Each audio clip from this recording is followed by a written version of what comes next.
हाँ जी dear students, सो ਅੱਜ ਦੇ ਲੈਕਚਰ 'ਚ ਆਪਾਂ ਸਟੱਡੀ ਕਰਾਂਗੇ ਬੈਟਰੀ ਸਪੈਸੀਫਿਕੇਸ਼ਨ ਬਾਰੇ ਕਿ ਆਪਾਂ ਇੱਕ ਬੈਟਰੀ ਨੂੰ ਕਿਸ ਤਰ੍ਹਾਂ ਸਪੈਸੀਫਾਈਡ ਕਰ ਸਕਦੇ ਹਾਂ। ਠੀਕ, ਸੋ ਹਾਲੇ ਤੱਕ ਆਪਾਂ ਸਟੱਡੀ ਕੀਤਾ ਸੀਗਾ what is battery, types of battery and working principle of battery। ਸੋ ਅੱਜ ਅਸੀਂ ਸਟੱਡੀ ਕਰਾਂਗੇ ਬੈਟਰੀ ਸਪੈਸੀਫਿਕੇਸ਼ਨ ਬਾਰੇ। ਸੋ what is battery specification? ਕਿਸੇ ਵੀ ਬੈਟਰੀ ਨੂੰ ਆਪਾਂ ਕਿਸ ਤਰ੍ਹਾਂ ਕਿਹੜੇ ਤਰੀਕੇ ਨਾਲ ਸਪੈਸੀਫਾਈ ਕਰ ਸਕਦੇ ਹਾਂ, ਦੈਟ ਇਜ਼ ਬੈਟਰੀ ਸਪੈਸੀਫਿਕੇਸ਼ਨ ਤਿੰਨ ਤਰੀਕੇ ਨਾਲ ਕਰ ਸਕਦੇ ਹਾਂ। First is battery capacity, second is battery rating and third is battery efficiency. So battery the capacity ਦੇ ਅਕੋਰਡਿੰਗ, ਉਸ ਦੀ ਰੇਟਿੰਗ ਦੇ ਅਕੋਰਡਿੰਗ ਐਂਡ ਐਫੀਸ਼ੀਐਂਸੀ ਦੇ ਅਕੋਰਡਿੰਗ ਆਪਾਂ ਕਿਸੇ ਵੀ ਬੈਟਰੀ ਨੂੰ ਸਪੈਸੀਫਾਈ ਕਰ ਸਕਦੇ ਹਾਂ। ਸੋ first is battery capacity. What is battery capacity? The capacity of battery means its ability to store the electrical energy। ਕਿਸੇ ਵੀ ਬੈਟਰੀ ਦੀ ਕਪੈਸਿਟੀ ਦਾ ਕੀ ਮਤਲਬ ਆ ਕਿ ਉਹ ਆਪਣੇ ਅੰਦਰ ਕਿੰਨੀ ਇਲੈਕਟ੍ਰੀਕਲ એનર્ਜੀ ਨੂੰ ਸਟੋਰ ਕਰ ਸਕਦੀ ਆ। It is expressed in ampere hour ਔਰ AH। ਠੀਕ ਹੈ, ਤੁਹਾਨੂੰ ਸਾਰਿਆਂ ਨੂੰ ਪਤਾ ਹੀ ਹੈ ਕਰੰਟ ਦੇ ਯੂਨਿਟ ਕੀ ਹੁੰਦੇ ਆ, ਐਂਪੀਅਰ। ਸੋ ਇੱਕ ਬੈਟਰੀ ਦੇ ਵਿੱਚ ਕੀ ਸਟੋਰ ਹੁੰਦਾ ਹੈ, ਬੇਸਿਕਲੀ ਕਰੰਟ ਸਟੋਰ ਹੁੰਦਾ ਹੈ, ਇਲੈਕਟ੍ਰੀਕਲ એનર્ਜੀ ਸਟੋਰ ਹੁੰਦੀ ਆ। ਸੋ ਇਹਦੇ ਯੂਨਿਟ ਹੈਗੇ ਆ ਐਂਪੀਅਰ ਆਵਰ। ਫੋਰ ਐਗਜ਼ਾਮਪਲ ਇੱਕ 12 ਵੋਲਟ ਦੀ ਬੈਟਰੀ 50 ਐਂਪੀਅਰ ਆਵਰ ਦੀ ਆ। ਠੀਕ ਹੈ, 12 ਵੋਲਟ ਦੀ ਬੈਟਰੀ ਹੈ ਇੱਕ, ਉਹ 50 ਐਂਪੀਅਰ ਆਵਰ ਕਪੈਸਿਟੀ ਆ ਉਹਦੀ। ਉਹਦਾ ਮਤਲਬ ਕੀ ਹੋਇਆ, it means that a current of 10 ampere is drawn continuously for 5 hours। ਉਸ ਦਾ ਮਤਲਬ ਹੈ ਕਿ ਉਸ ਦੇ ਵਿੱਚੋਂ ਲਗਾਤਾਰ 5 ਘੰਟੇ ਦੇ ਲਈ 10 ਐਂਪੀਅਰ ਕਰੰਟ ਆਪਾਂ ਡਰਾਅ ਕਰ ਸਕਦੇ ਹਾਂ। ਉਹ 10 ਐਂਪੀਅਰ ਕਰੰਟ ਲਗਾਤਾਰ ਦੇ ਸਕਦੀ ਆ 5 ਘੰਟੇ ਦੇ ਲਈ। ਸੋ ਇਹ ਉਹਦੀ ਕਪੈਸਿਟੀ ਆ, means 50 ampere hour divided by 10 ampere is equal to 5 hours. So ਯਾਨੀ ਕਿ ਜਿੰਨੀ ਉਹਦੀ ਕਪੈਸਿਟੀ ਆ, ਜਿਹੜੀ ਆਹ 50 ਐਂਪੀਅਰ ਆਵਰ ਆ, 50 AH ਆ, this is the capacity of a battery। ਸੋ ਇਹਦਾ ਮਤਲਬ ਕੀ ਆ ਕਿ ਟੋਟਲ ਉਹਦੀ ਜਿਹੜੀ ਕਪੈਸਿਟੀ ਆ, ਕਿੰਨੀ ਦੇਰ ਤੱਕ ਉਹ ਕਰੰਟ ਦੇ ਸਕਦੇ, that is 50 ampere hour. So ਉਹ it means the current of 10 ampere is drawn continuously of 5 hour. So ਅਗਰ ਆਪਾਂ ਕੋਈ ਇਸ ਤਰ੍ਹਾਂ ਦੀ ਬੈਟਰੀ ਨੂੰ ਇਸ ਤਰ੍ਹਾਂ ਦੇ ਇਕਵਿਪਮੈਂਟ ਨਾਲ ਜੋੜਦੇ ਹਾਂ ਜੋ 10 ਐਂਪੀਅਰ ਦਾ ਆ, ਠੀਕ ਹੈ, ਤਾਂ ਇਹ ਬੈਟਰੀ ਉਹਨੂੰ 5 ਘੰਟੇ ਦੇ ਲਈ એનર્ਜੀ ਪ੍ਰੋਵਾਈਡ ਕਰੇਗੀ। ਠੀਕ ਹੈ, ਸੋ ਆਹ ਸਿੰਪਲ ਜਿਹਾ ਇੱਕ ਫਾਰਮੂਲਾ ਹੈ। 50 ਐਂਪੀਅਰ ਜਿੰਨੀ ਟੋਟਲ ਕਪੈਸਿਟੀ ਆ, ਅਤੇ ਜਿਹੜਾ ਆਪਾਂ ਇਕਵਿਪਮੈਂਟ ਯੂਜ਼ ਕਰ ਰਹੇ ਹਾਂ ਉਹ ਕਿੰਨੇ ਐਂਪੀਅਰ ਦਾ ਹੈ, that is 10 ampere, then equal to 5 hours. So ਅਗਰ ਆਪਾਂ 10 ਐਂਪੀਅਰ ਦੀ ਜਗ੍ਹਾ ਕੋਈ 5 ਐਂਪੀਅਰ ਦਾ ਇਕਵਿਪਮੈਂਟ ਯੂਜ਼ ਕਰਦੇ ਹਾਂ, ਲੈਟਸ ਸਪੋਜ਼ ਕਿ ਆਪਾਂ ਇੱਕ ਇਕਵਿਪਮੈਂਟ ਯੂਜ਼ ਕਰ ਰਹੇ ਹਾਂ ਦੈਟ ਇਜ਼ 5 ਐਂਪੀਅਰ। ਠੀਕ ਹੈ, ਸੋ ਉੱਥੇ ਵੀ ਸਾਡਾ ਆਨਸਰ ਕੀ ਆਏਗਾ, 10 ਆਵਰਸ। ਸੋ ਜਿਹੜਾ ਬੈਟਰੀ ਦੀ ਕਪੈਸਿਟੀ ਹੋਏਗੀ ਦੈਟ ਇਜ਼ 10 ਆਵਰ। ਕਿੰਨੀ ਦੇਰ ਤੱਕ ਇਲੈਕਟ੍ਰੀਕਲ એનર્ਜੀ ਦੇ ਰਿਹਾ, ਜਾਂ ਉਹ ਕਿੰਨੀ ਆਪਣੇ ਵਿੱਚ ਇਲੈਕਟ੍ਰੀਕਲ એનર્ਜੀ ਸਟੋਰ ਕਰ ਰਿਹਾ। ਸੋ ਸਿੰਪਲ ਇਹਦਾ ਫੰਡਾ ਇਹੀ ਹੈ ਕਿ ਕਪੈਸਿਟੀ ਕੀ ਹੈ, ਇੱਕ ਕਿਸੇ ਵੀ ਬੈਟਰੀ ਦੀ ਇਲੈਕਟ੍ਰੀਕਲ એનર્ਜੀ ਸਟੋਰ ਕਰਨ ਦੀ ਕਪੈਸਿਟੀ, ਜਿੰਨੀ ਉਹਦੇ ਵਿੱਚ ਇਲੈਕਟ੍ਰੀਕਲ એનર્ਜੀ ਸਟੋਰ ਆ, ਇਹਨੂੰ ਆਪਾਂ ਐਂਪੀਅਰ ਆਵਰ ਦੇ ਵਿੱਚ ਡਿਨੋਟ ਕਰਦੇ ਹਾਂ। ਦ ਬੈਟਰੀ ਕਪੈਸਿਟੀ ਹੁਣ ਡਿਪੈਂਡ ਕਿਹਦੇ ਉੱਪਰ ਕਰਦੀ ਆ, the battery capacity varies widely depending upon load requirement। Different vehicles have different load requirements, hence battery of different capacities are used। Since the load requirement of two-wheeler is less than a car, therefore the battery needed of two-wheeler will be smaller capacity। So जो battery ਦੀ capacity ਆ, ਜੋ main depend ਕਰਦੀ ਆ, ਉਹ ਕਰਦੀ ਆ load ਦੇ ਉੱਪਰ। ਸਾਨੂੰ ਲੋਡ ਦੀ ਰਿਕੁਆਇਰਮੈਂਟ ਕਿੰਨੀ ਆ, ਠੀਕ ਆ। ਸੋ ਅਗਰ ਸਾਨੂੰ ਲੋਡ ਦੀ ਰਿਕੁਆਇਰਮੈਂਟ ਜ਼ਿਆਦਾ ਹੋਏਗੀ ਤਾਂ ਜਿਹੜੀ ਆਪਾਂ ਬੈਟਰੀ ਯੂਜ਼ ਕਰਾਂਗੇ ਉਹ ਸਾਨੂੰ ਜ਼ਿਆਦਾ ਐਂਪੀਅਰ ਆਵਰ ਦੀ ਚਾਹੀਦੀ, ਜ਼ਿਆਦਾ ਕਪੈਸਿਟੀ ਵਾਲੀ ਬੈਟਰੀ ਚਾਹੀਦੀ ਹੈ। ਜੇ ਸਾਡੀ ਲੋਡ ਦੀ ਰਿਕੁਆਇਰਮੈਂਟ ਘੱਟ ਆ ਤਾਂ ਸਾਨੂੰ ਘੱਟ ਲੋਡ ਦੀ ਕਪੈਸਿਟੀ ਦੀ ਬੈਟਰੀ ਚਾਹੀਦੀ ਆ। ਸੋ ਇਹ ਤਾਂ ਸਾਰੇ ਆਲ ਕਲੀਅਰ ਹੀ ਆ ਕਿ ਜਿਹੜਾ 2 ਵੀਲਰ ਆ ਉਹਦੇ ਵਿੱਚ ਸਾਨੂੰ ਲੋਡ ਦੀ ਰਿਕੁਆਇਰਮੈਂਟ ਜਿਹੜੀ ਘੱਟ ਹੁੰਦੀ ਹੈ, ਇਸ ਕਰਕੇ ਉੱਥੇ ਜਿਹੜੀ ਕਪੈਸਿਟੀ ਆ ਬੈਟਰੀ ਦੀ ਉਹ ਘੱਟ ਚਾਹੀਦੀ ਆ। ਕਾਰ ਦੇ ਵਿੱਚ ਕਿਉਂਕਿ ਲੋਡ ਜ਼ਿਆਦਾ ਹੁੰਦਾ ਆ, ਇਸ ਕਰਕੇ ਸਾਨੂੰ ਹਾਇਰ ਕਪੈਸਿਟੀ ਦੀ ਬੈਟਰੀ ਚਾਹੀਦੀ ਆ। ਹੁਣ ਕੁਛ ਪੁਆਇੰਟਸ ਆ ਜਿਨ੍ਹਾਂ ਉੱਪਰ ਬੈਟਰੀ ਦੀ ਕਪੈਸਿਟੀ ਡਿਪੈਂਡ ਕਰਦੀ ਆ। ਕਿਹੜੇ ਪੁਆਇੰਟ ਆ? First is number of plates. ਸਾਨੂੰ ਪਤਾ ਹੈ ਬੈਟਰੀ ਦੇ ਵਿੱਚ ਡਿਫਰੈਂਟ ਟਾਈਪਸ ਦੀਆਂ 2 ਡਿਫਰੈਂਟ ਮਟੀਰੀਅਲ ਦੀਆਂ ਪਲੇਟਸ ਹੁੰਦੀਆਂ। ਸੋ ਪਲੇਟਸ ਕਿੰਨੀਆਂ? ਅਗਰ ਪਲੇਟਸ ਜ਼ਿਆਦਾ ਹੋਣਗੀਆਂ ਦੈਟ ਮੀਨਸ ਕਿ ਉਹਨਾਂ ਦੀ ਕਪੈਸਿਟੀ ਵੀ ਜ਼ਿਆਦਾ ਹੋਏਗੀ, ਉਸ ਬੈਟਰੀ ਦੀ ਕਪੈਸਿਟੀ ਵੀ ਜ਼ਿਆਦਾ ਹੋਏਗੀ, ਉਹਦੇ ਵਿੱਚ ਜ਼ਿਆਦਾ ਇਲੈਕਟ੍ਰੀਕਲ ਐਨਰਜੀ ਸਟੋਰ ਹੋਏਗੀ। Second is thickness and size of the plate. ਹੁਣ ਅਗਰ ਪਲੇਟਸ ਮੰਨ ਲਓ ਘੱਟ ਹੈਗੀਆਂ ਬਟ ਉਹਨਾਂ ਦੀ ਜਿਹੜਾ ਥਿਕਨੈਸ ਅਤੇ ਸਾਈਜ਼ ਬਹੁਤ ਜ਼ਿਆਦਾ ਵੱਡਾ ਹੈ, ਠੀਕ ਹੈ, ਤਾਂ ਉਹਦੇ ਨਾਲ ਵੀ ਕਪੈਸਿਟੀ ਜਿਹੜੀ ਹੈ ਇਨਕਰੀਜ਼ ਹੋਏਗੀ। ਫੋਰ ਐਗਜ਼ਾਮਪਲ ਇੱਕ ਤੁਸੀਂ ਦੇਖਿਆ ਹੋਣਾ ਬੈਟਰੀ ਘਰਾਂ ਦੇ ਵਿੱਚ ਨੋਰਮਲ ਸਾਈਜ਼ ਦੀ ਹੁੰਦੀ ਹੈ, ਇੱਕ ਆਪਾਂ ਉਹਨੂੰ ਕਹਿੰਦੇ ਹਾਂ ਬੈਟਰਾ, ਜਿਹਦੀ ਹਾਈਟ ਜ਼ਿਆਦਾ ਹੁੰਦੀ ਹੈ, ਉੱਪਰ ਨੂੰ ਹਾਈਟ ਜ਼ਿਆਦਾ ਹੁੰਦੀ ਬੈਟਰੀ ਦੀ, ਸੋ ਉਹਦੀ ਕਪੈਸਿਟੀ ਜ਼ਿਆਦਾ ਹੁੰਦੀ ਆ। ਕਪੈਸਿਟੀ ਕਿਉਂ ਫਿਰ ਜ਼ਿਆਦਾ ਹੁੰਦੀ? ਕਿਉਂਕਿ ਜਿਹੜੀਆਂ ਉਹਦੇ ਵਿੱਚ ਪਲੇਟਾਂ ਲੱਗੀਆਂ ਹੋਈਆਂ ਆ ਮਟੀਰੀਅਲ ਦੀਆਂ, ਉਹਦੀ ਥਿਕਨੈਸ ਅਤੇ ਜਿਹੜੀ ਸਾਈਜ਼ ਆ ਪਲੇਟ ਦਾ ਉਹ ਜ਼ਿਆਦਾ ਹੁੰਦਾ ਹੈ। So that is thickness and size of plate 'ਤੇ ਡਿਪੈਂਡ ਕਰਦੀ ਹੈ। ਕੁਆਂਟਿਟੀ ਆਫ ਇਲੈਕਟ੍ਰੋਲਾਈਟ, ਠੀਕ ਹੈ, ਜਿੰਨਾ ਵਿੱਚ ਇਲੈਕਟ੍ਰੋਲਾਈਟ ਪਾਇਆ ਹੈ, ਜਿਸ ਤਰ੍ਹਾਂ ਸਲਫਿਊਰਿਕ ਐਸਿਡ ਆ ਜਾਂ ਹੋਰ ਵੀ ਕੋਈ ਇਲੈਕਟ੍ਰੋਲਾਈਟ ਆ, ਉਹਦੀ ਕੁਆਂਟਿਟੀ 'ਤੇ ਵੀ ਡਿਪੈਂਡ ਕਰਦੀ ਹੈ ਕਪੈਸਿਟੀ। ਜਿੰਨਾ ਜ਼ਿਆਦਾ ਹੋਏਗਾ ਉਨੀ ਜ਼ਿਆਦਾ ਕਪੈਸਿਟੀ ਹੋਏਗੀ। ਸੈੱਲ ਸਾਈਜ਼ ਕੀ ਹੁੰਦਾ ਹੈ? ਇਹਦੇ ਬਾਰੇ ਤੁਹਾਨੂੰ ਉਦੋਂ ਪਤਾ ਲੱਗੇਗਾ, ਸਮਝ ਆਏਗਾ ਜਦੋਂ ਆਪਾਂ ਲੈਡ ਐਸਿਡ ਬੈਟਰੀ ਕਰਾਂਗੇ ਕਿ ਸੈੱਲ ਦਾ ਸਾਈਜ਼ ਕਿੰਨਾ। ਜਿੰਨਾ ਸੈੱਲ ਦਾ ਸਾਈਜ਼ ਜ਼ਿਆਦਾ ਹੋਏਗਾ ਉਨੀ ਕਪੈਸਿਟੀ ਜ਼ਿਆਦਾ ਹੋਏਗੀ।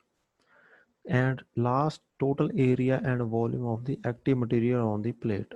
ਜਿਹੜਾ ਮਟੀਰੀਅਲ ਆਪਾਂ ਪਲੇਟਾਂ ਦਾ ਯੂਜ਼ ਕਰਦੇ ਪਏ ਹਾਂ ਉਹਨਾਂ ਦਾ ਟੋਟਲ ਏਰੀਆ ਅਤੇ ਵੋਲਿਊਮ ਕਿੰਨਾ ਆ, ਐਕਟਿਵ ਏਰੀਆ ਅਤੇ ਵੋਲਿਊਮ ਕਿੰਨਾ ਆ, ਉਹਦੇ ਉੱਪਰ ਡਿਪੈਂਡ ਕਰਦੀ।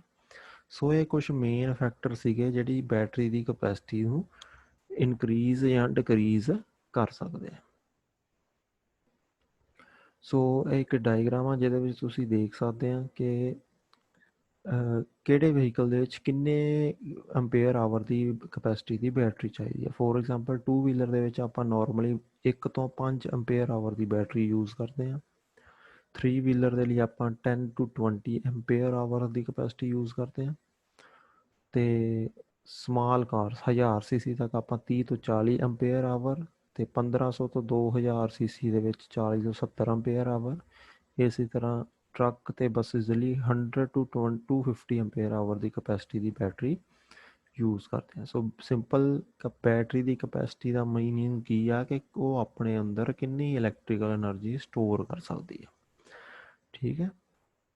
ਸੋ ਨੈਕਸਟ ਜਿਹੜੀ ਸੈਕਿੰਡ ਸਪੈਸੀਫਿਕੇਸ਼ਨ ਹੈਗੀ ਆ, ਆਪਾਂ ਬੈਟਰੀ ਨੂੰ ਕਿਸ ਤਰ੍ਹਾਂ ਸਪੈਸੀਫਾਈ ਕਰ ਸਕਦੇ ਹਾਂ। ਇੱਕ ਤਾਂ ਸੀ ਕਪੈਸਿਟੀ, ਹੁਣ ਸੈਕਿੰਡ ਹੈ rating, battery rating. So what is battery rating? A battery is also specified by its discharge rating. The battery rating is a measure of energy stored in it. It is expressed in time during which the battery will give rated current of certain ampere before it reaches the specified final voltage drop of 1.8 volt. So what is battery rating? ਕਿ ਉਹਦੀ discharge ਹੋਣ ਦੀ ਕਿੰਨੀ time ਲੱਗਦਾ, discharge ਹੋਣ ਨੂੰ ਕਿੰਨਾ time ਲੱਗ ਰਿਹਾ ਹੈ। ਮੰਨ ਲਓ ਕੋਈ ਬੈਟਰੀ ਹੈਗੀ ਆ 12 ਵੋਲਟ ਦੀ ਆ, ਠੀਕ ਆ, ਜਦੋਂ ਡਿਸਚਾਰਜ ਹੋਈ ਫਾਈਨਲ ਵੋਲਟੇਜ ਡਰੋਪ ਉਹਦਾ 1.8 ਵੋਲਟ ਹੋ ਗਿਆ, ਠੀਕ ਹੈ। ਸੋ ਉਹ ਮਿਨੀਮਮ ਉਹਦੀ ਵੈਲਿਊ ਹੈਗੀ ਆ ਵੋਲਟੇਜ ਡਰੋਪ ਦੀ। ਸੋ ਇੱਕ ਬੈਟਰੀ ਕਿੰਨੇ ਟਾਈਮ ਦੇ ਵਿੱਚ ਡਿਸਚਾਰਜ ਹੋ ਰਹੀ ਆ ਉਹਦੇ ਅਕੋਰਡਿੰਗ ਉਹਦੀਆਂ ਜਿਹੜੀਆਂ ਬੈਟਰੀ ਰੇਟਿੰਗ ਡਿਸਾਈਡ ਕੀਤੀਆਂ ਜਾਂਦੀਆਂ। For example, a 10-hour rating battery of 40 ampere capacity will discharge in 10 hours. So ਜਿਹੜੀ 10 ਆਵਰ ਰੇਟਿੰਗ ਕਿਸੇ ਬੈਟਰੀ ਦੀ 10 ਆਵਰ ਰੇਟਿੰਗ ਹੈਗੀ ਆ, ਉਹਦਾ ਮਤਲਬ ਆ ਕਿ ਉਹ ਜਿਹੜੀ ਬੈਟਰੀ ਆ ਉਹ ਟੋਟਲ 10 ਘੰਟੇ ਦੇ ਵਿੱਚ ਡਿਸਚਾਰਜ ਹੋਏਗੀ, ਠੀਕ ਹੈ। 40 ਐਂਪੀਅਰ ਆਵਰ 10 ਆਵਰ, ਸੋ ਇਹ ਤੱਕ ਜਿਹੜੀ 1 ਘੰਟੇ ਦੇ ਵਿੱਚ ਕਿੰਨਾ ਕਰੰਟ ਇਹ ਕੈਰੀ ਕਰੇਗੀ, ਕਿੰਨਾ ਕਰੰਟ ਦੇਵੇਗੀ, 4 ਐਂਪੀਅਰ। ਇਹ ਫਾਰਮੂਲਾ ਹੈ ਇਹਦਾ, ਇਹਦੇ ਅਕੋਰਡਿੰਗ 4 ਐਂਪੀਅਰ ਕਰੰਟ ਦੇਵੇਗੀ। ਸੋ ਕਿਸੇ ਬੈਟਰੀ ਨੂੰ ਡਿਸਚਾਰਜ ਹੋਣ ਲਈ ਕਿੰਨਾ ਟਾਈਮ ਲੱਗ ਰਿਹਾ ਉਹਦੇ ਅਕੋਰਡਿੰਗ ਉਹਦੀ ਬੈਟਰੀ ਰੇਟਿੰਗ ਡਿਸਾਈਡ ਕੀਤੀ ਜਾਂਦੀ ਆ, ਠੀਕ ਹੈ। ਸੋ ਜਿਹੜੀਆਂ most commonly use battery ratings ਆ ਉਹ ਹੈਗੀਆਂ 20 hour rating, 10 hour rating, 4 hour rating, short time rating, cold rating, reverse capacity rating, watt rating.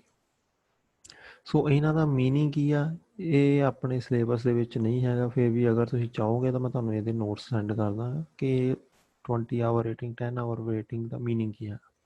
Basically ਇਹਨਾਂ ਦਾ ਮੀਨਿੰਗ ਇਹੀ ਆ, ਜਿਹੜੀ 20 ਆਵਰ ਰੇਟਿੰਗ ਦੀ ਬੈਟਰੀ ਹੋਏਗੀ ਉਹ 20 ਆਵਰਸ ਦੇ ਵਿੱਚ ਡਿਸਚਾਰਜ ਹੋਏਗੀ।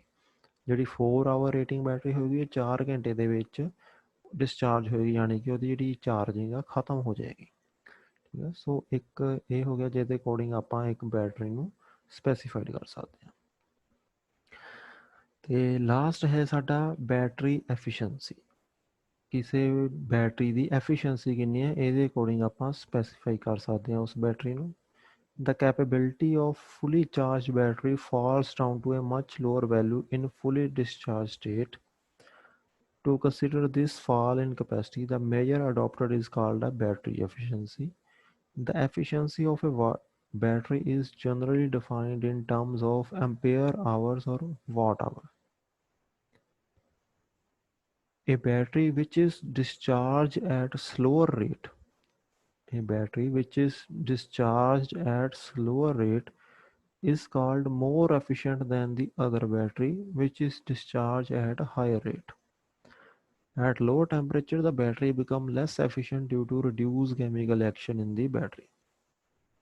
ਸੋ ਕੋਈ ਅਗਰ ਆਪਾਂ ਬੈਟਰੀ, ਦੋ ਬੈਟਰੀਆਂ ਲੈਂਦੇ ਹਾਂ ਸੇਮ ਕਪੈਸਿਟੀ ਦੀਆਂ, ਠੀਕ ਹੈ, ਅਗਰ ਉਹਨਾਂ ਦੀ ਕਪੈਸਿਟੀ ਸੇਮ ਹੈਗੀ ਆ, ਯਾਨੀ ਕਿ ਉਹਨਾਂ ਦੇ ਵਿੱਚ ਸੇਮ ਇਲੈਕਟ੍ਰੀਕਲ ਪਾਵਰ ਆ, ਬਟ ਇੱਕ ਬੈਟਰੀ ਜਿਹੜੀ ਆਪਾਂ ਯੂਜ਼ ਕਰ ਰਹੇ ਹਾਂ ਉਹ ਡਿਸਚਾਰਜ ਰੇਟ ਉਹਦਾ ਸਲੋ ਆ, ਯਾਨੀ ਕਿ ਉਹਨੂੰ ਜ਼ਿਆਦਾ ਟਾਈਮ ਲੱਗ ਰਿਹਾ ਆ ਬਿਲਕੁਲ ਖਾਲੀ ਹੋਣ ਦੇ ਵਿੱਚ, ਉਹ ਮਤਲਬ 100 ਤੋਂ 0 ਆਉਣ ਦੇ ਵਿੱਚ ਉਹਨੂੰ ਜ਼ਿਆਦਾ ਟਾਈਮ ਲੱਗ ਰਿਹਾ।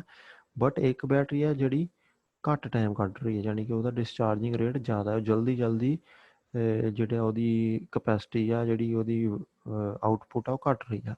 ਸੋ ਉਹ ਦੇ ਅਕੋਰਡਿੰਗ ਆਪਾਂ ਉਹਦੀ ਐਫੀਸ਼ੀਐਂਸੀ ਨੂੰ ਡਿਫਾਈਨ ਕਰ ਸਕਦੇ ਹਾਂ। ਜੇ ਆਪਾਂ ਲੋ ਟੈਂਪਰੇਚਰ ਦੇ ਵਿੱਚ ਬੈਟਰੀ ਯੂਜ਼ ਕਰਦੇ ਹਾਂ ਤਾਂ ਉਹਦੀ ਐਫੀਸ਼ੀਐਂਸੀ ਘੱਟ ਹੋਏਗੀ, ਕਿਉਂਕਿ ਜਿਹੜਾ ਕੈਮੀਕਲ ਰਿਐਕਸ਼ਨ ਹੈਗਾ ਹੈ ਬੈਟਰੀ ਦੇ ਅੰਦਰ ਉਹਦੀ ਐਫੀਸ਼ੀਐਂਸੀ ਘੱਟ ਜਾਏਗੀ। ਠੀਕ ਆ, ਸੋ ਇੱਕ ਪ੍ਰੋਪਰ ਟੈਂਪਰੇਚਰ 'ਤੇ ਅਗਰ ਐਫੀਸ਼ੀਐਂਸੀ ਦੇਖਿਆ ਜਾਵੇ ਤਾਂ ਕੋਈ ਬੈਟਰੀ ਦੀ ਐਫੀਸ਼ੀਐਂਸੀ ਡਿਪੈਂਡ ਕਰਦੀ ਆ। ਨੋਰਮਲ ਐਫੀਸ਼ੀਐਂਸੀ ਕੀ ਹੁੰਦੀ ਆ, ਆਊਟਪੁੱਟ ਓਵਰ ਇਨਪੁੱਟ।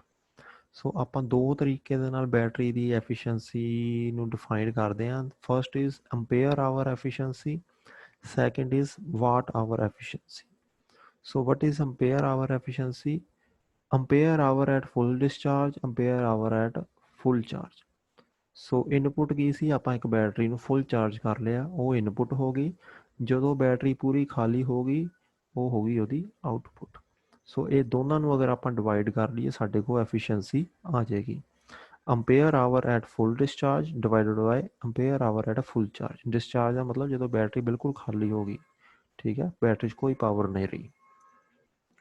ਸੋ ਇਸੇ ਤਰ੍ਹਾਂ ਵਾਟ ਆਵਰ ਐਫੀਸ਼ੀਐਂਸੀ, ਸੇਮ ਉਹੀ formula, watt hour at full discharge divided by watt hour at full charge. So ਇਸ ਤਰ੍ਹਾਂ ਆਊਟਪੁੱਟ ਡਿਵਾਈਡਡ ਬਾਈ ਇਨਪੁੱਟ ਕਰਕੇ ਆਪਾਂ ਬੈਟਰੀ ਦੀ ਐਫੀਸ਼ੀਐਂਸੀ ਨੂੰ ਫਾਈਂਡ ਆਊਟ ਕਰ ਸਕਦੇ ਹਾਂ। ਸੋ ਇਹ ਸੀਗਾ ਤੁਹਾਡਾ ਅੱਜ ਦਾ ਟੌਪਿਕ, ਜਿਹਦੇ ਵਿੱਚ ਆਪਾਂ ਸਟੱਡੀ ਕੀਤਾ ਕਿ ਆਪਾਂ ਬੈਟਰੀ ਨੂੰ ਕਿਸ ਤਰ੍ਹਾਂ ਸਪੈਸੀਫਾਈ ਕਰ ਸਕਦੇ ਹਾਂ, ਕਪੈਸਿਟੀ ਦੇ ਅਕੋਰਡਿੰਗ, ਰੇਟਿੰਗ ਦੇ ਅਕੋਰਡਿੰਗ ਐਂਡ ਐਫੀਸ਼ੀਐਂਸੀ ਦੇ ਅਕੋਰਡਿੰਗ। ਹੁਣ ਨੈਕਸਟ ਲੈਕਚਰ ਦੇ ਵਿੱਚ ਆਪਾਂ ਸਟਾਰਟ ਕਰਨਾ ਹੈ ਸਾਡੇ ਚੈਪਟਰ ਦਾ main topic, that is lead acid battery.